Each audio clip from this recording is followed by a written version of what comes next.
there, second grade. We're heading into our final weeks of school, our last full month, and I have selected some really great stories for reading that I hope you really enjoy. And some of the things I want to do before you get your story is to go over the different parts and the different kinds of stories. Now, last time we talked about fables and fairy tales, and we read Goldilocks and the Three Bears, and we read The Tortoise and the Hare, and we talked about the different elements in the story, the different parts. And so now we're going to talk about fiction and nonfiction. And so these are the two different kinds of stories that you will run into as you go through school and learn about different types of stories. And a fiction type of story is created by the imagination, and it's written to entertain us. In contrast to that, we have nonfiction story, and it has true facts and events and is written to inform us about someone or something. So just two examples of this: Bears of the World and the Messy Room by the Berenstain Bears. Which one do you think is fiction and which one do you think is nonfiction? The key phrases are, I know that this is fiction because what? Well, the fiction story is not a real story. That would be the Berenstain Bears. It's about bears, but these bears talk and they wear clothing, so that's not real. So this is fiction. A nonfiction story is something that is true. It's factual, like Bears of the World. That would be nonfiction because it really does talk about real bears. Okay? We can talk about fact and fantasy. So a fact is something that is true. A fantasy is something that is not true. It's imaginary. It's make-believe. It's not always logical. So a fact, an example would be owls live in trees. That's a fact. A fantasy would be owls have birthday parties. That doesn't actually happen. We're going to discuss two different types of reading stories this month. One group is going to be dealing with some science fiction, and I'll talk a little bit about that. Science fiction is just what you think it is. It is made up of a story that has a focus on the future, like futuristic science or technology in the future. The setting sometimes takes place in space or sometimes on a made-up planet, or it has those elements of the future or aliens or space. Some of the characteristics, they are fictional, so it's not real. It has a lot of elements of technology and of science. It talks about supernatural events. And that means that events that happen in the story are not going to happen in real life. Okay? It's purely meant to entertain you. Why do authors write science fiction? Well, authors write science fiction to entertain you. They want to share a creative story that allows you, the reader, to imagine the future. And if you've ever had some desire to read science fiction, you're a little too young for The Giver, but that is definitely a great science fiction example by Lois Lowry. Maybe you've seen the movie A Wrinkle in Time. I don't know that many of you have read that. I know I have a couple of students that probably could read A Wrinkle in Time. That's a great book. Another one is Half Spacesuit Will Travel. And Fortunately, The Milk by Neil Gaiman. So one of my groups is going to be reading science fiction. The other group is going to be reading fantasy novels. And you'd say, what is a fantasy? Well, you can see from the picture what some of them might be. It's an imaginative story that is entirely made up. Fantasy stories have events that, again, could not happen in real life. The characteristics are, they have unrealistic characters. So this might mean that the animals or the characters could be animals that are able to talk. The characters could have magical powers. Unrealistic events, maybe like a magic carpet ride, or they travel through time. So you might say, well, why would an author write a type of literature like this? Why would an author write a fantasy story? Again, they write fantasy stories to entertain you. They can be creative and come up with some silly or crazy story that will keep you hooked in, that will keep you wanting to read. If you haven't read some of these books, I know many of you have. The Chronicles of Narnia, excellent book by C.S. Lewis. I would highly recommend that one. It has some great parallels, and you can tie in the Trinity and Jesus into a lot of that. So it's a great, not just fantasy novel, but almost like with religious, spiritual undertones. We have Harry Potter, which many of you have read, by J.K. Rowling. Charlie and the Chocolate Factory, which we read earlier this year, by Roald Dahl. And Inkheart is another example of fantasy. So as with all stories, all the elements we have talked about, we want to look at the setting. Okay, the setting of a fantasy and or a science fiction novel might be in the future. It could also be in the historical past. So it could talk about something that already happened, but it would be a made-up situation. It didn't really happen, even though maybe the event happened. We might be talking about outer space. We could be talking about our world, or maybe an alternative world. The plot would include some kind of science technology. It might have ray guns or teleportation where you can move in space, or some futuristic inventions. Characters in a science nonfiction would be aliens, mutants, robots, maybe some futuristic beings. It might be a different world that doesn't even exist, like an alternative world. No matter what kind of literature you read, remember, reading is thinking.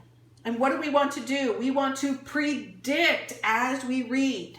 Okay, what does that mean? We're going to use clues to infer what might happen. So if you think back to when we were all reading the Stuart Little or our Humphrey mysteries, you know, mysteries are a good chance to get our brain a workout of predicting what might happen. We want to think about what we know already in our life and what we know from the story and how we might predict what's going to happen based on clues that we find. And these clues are given to us by the author. We want to connect. We want to use what we know to understand the text better.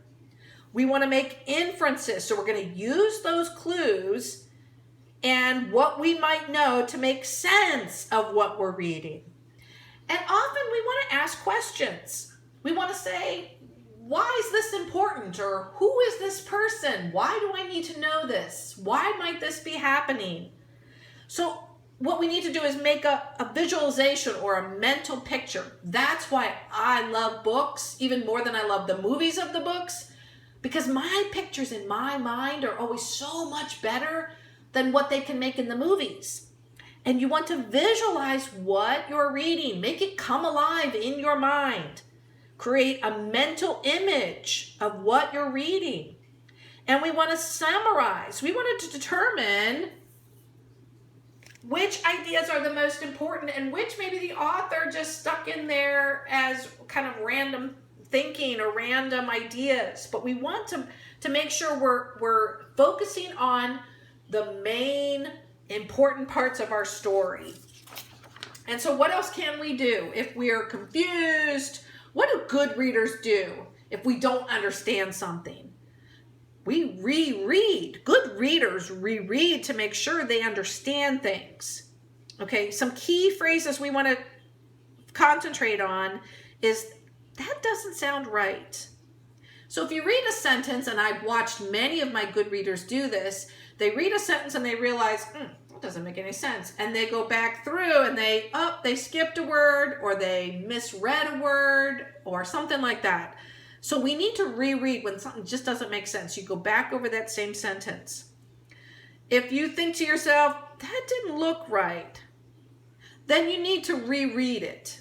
Sometimes it's just one little word can really set the whole sentence off.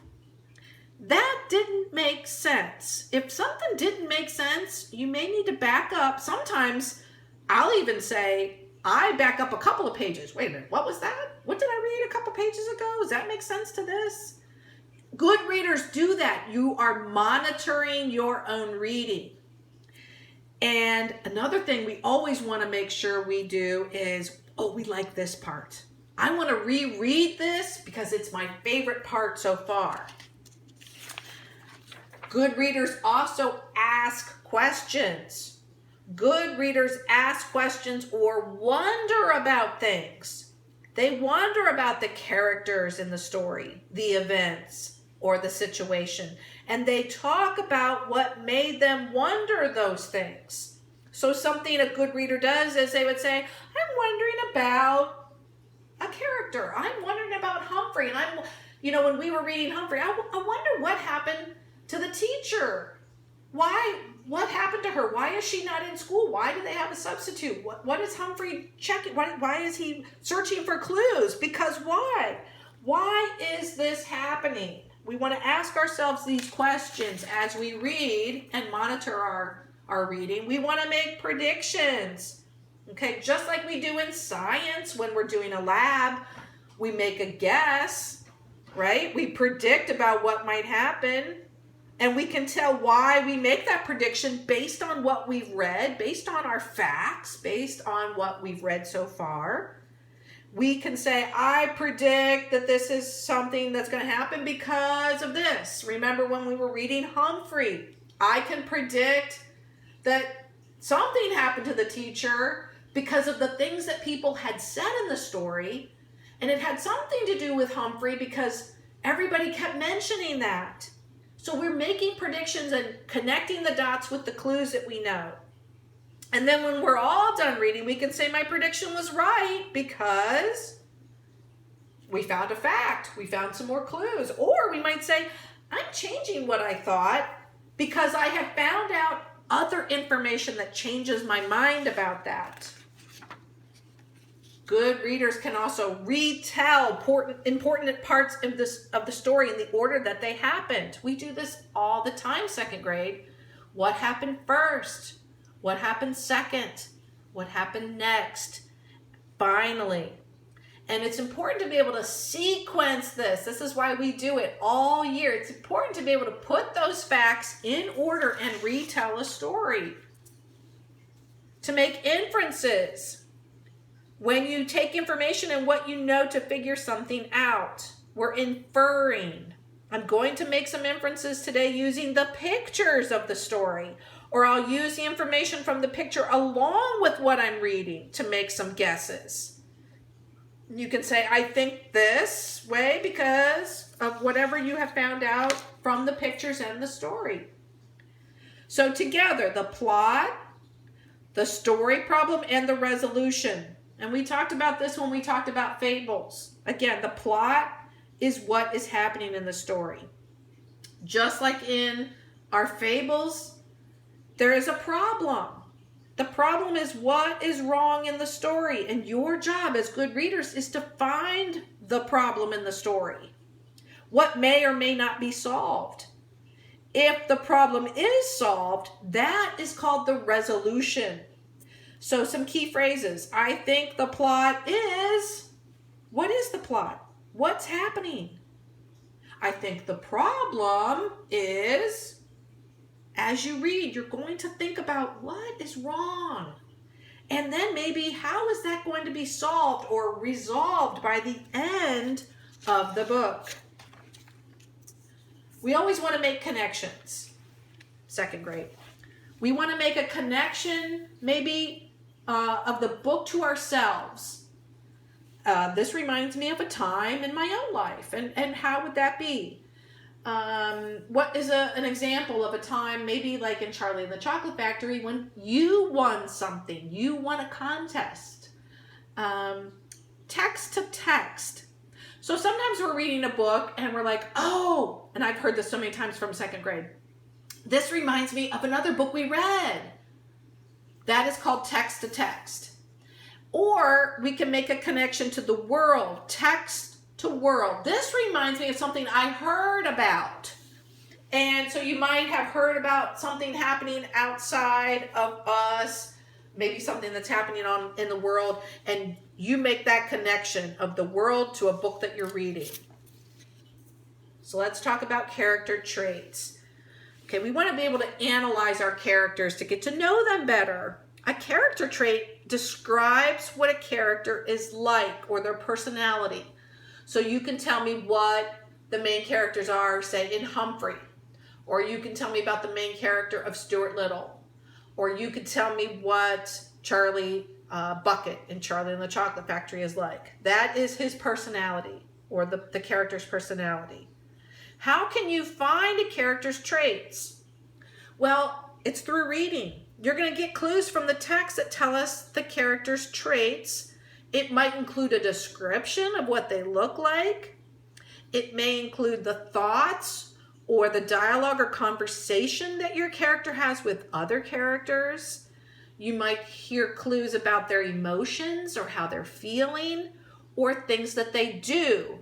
And I'll give you a good example of actions of Chocolate Fever or the Chocolate Touch.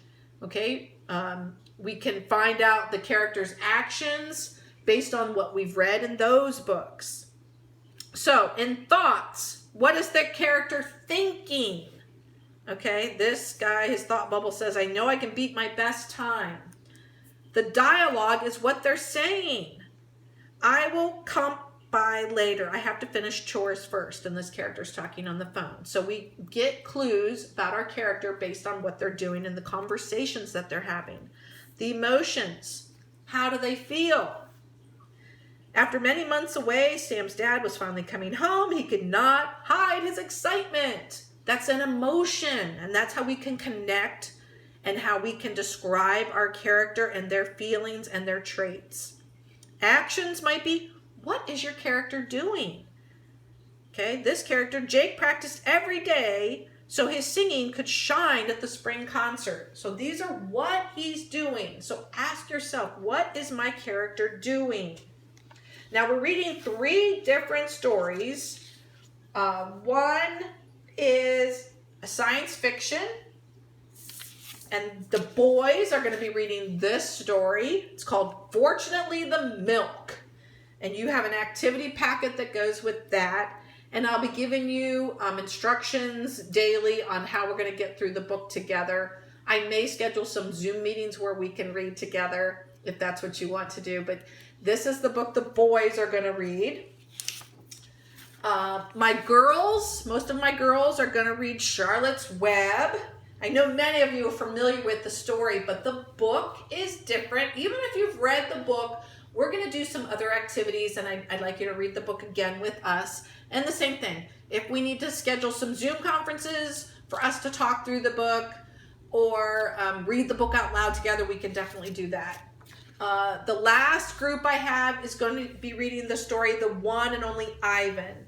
And so you'll know based on these 2 books that these are fantasy, and you probably already know that these characters display those traits of a fantasy, that things that can't happen in real life. There may be some elements that you're like, oh yeah, I can see this could happen. Whether it takes place like Charlie and the Chocolate Factory, yeah, there's probably really chocolate factories, and there might even be a chocolate contest. But there certainly aren't Oompa Loompas, and there aren't rooms made of candy and that kind of thing. So these are examples of fantasy where, fortunately, the milk is a science fiction story. So I hope you like these selections that I've chosen. We're going to be doing a lot of fun activities, and I hope if you have any questions or concerns, or if you want to read out loud, you will contact me. We can set up a Zoom or a FaceTime. So that's all for today. That is the different types of literature that we're going to read. We're concentrating on fiction, which is something fiction or type of literature that could not actually happen. And these are science fiction and fantasy stories. And I hope that you can make those mental pictures of the stories as you read. So that's all for today, second grade. Now get busy reading your stories, and I'll be in touch soon.